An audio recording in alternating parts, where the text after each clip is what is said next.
బంగాళాఖాతంలో ఏర్పడిన అల్పపీడన ప్రభావంతో విశాఖ లోతట్టు ప్రాంతాలన్నీ జలమయమయ్యాయి. నిన్న అర్ధరాత్రి నుంచి కురుస్తున్న వర్షాలకి శీలానగర్, హరిజన జగ్గయ్యపాలెం పూర్తిగా మునిగిపోయింది.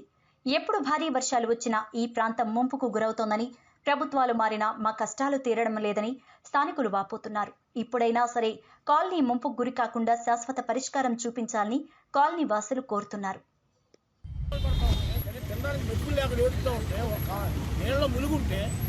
బాధ్యత లేదా నేను అడుగుతా ఉన్నా.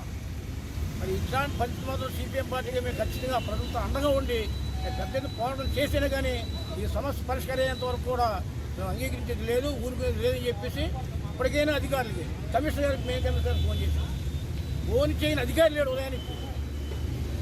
రియల్గా ఈ ఊరు బాధ చూసి నేను ఎక్కడో శంకవరం మా అల్లుడు శరమని లేదా నేను అడుగుతా ఉన్నా. మంచి పద్ధతి కాదు. ఖచ్చితంగా గ్రామస్తులంతా కూడా చాలా ఆగ్రహంగా ఉన్నారు. ఎప్పుడైనా ఈ యొక్క దీనికి శాశ్వత పరిష్కారం చేయాలి.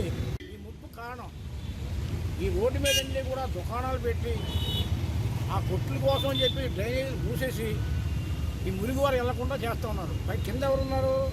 ఎస్పీటీఎల్ వారు ఉన్నారు. ఎస్పీటీఎల్ వారిని ముట్టుకునేటువంటి దమ్ము అధికారులకు లేదు కాబట్టి ఆ కాలను ఓపెన్ చేయట్లా. ఆ నీళ్ళు అటు వెళ్ళడానికి జోన్ కమిషనర్ గారు చెప్తున్నారు, నీళ్ళు అటు వెళ్ళవని ఆయన చెప్తున్నాడు.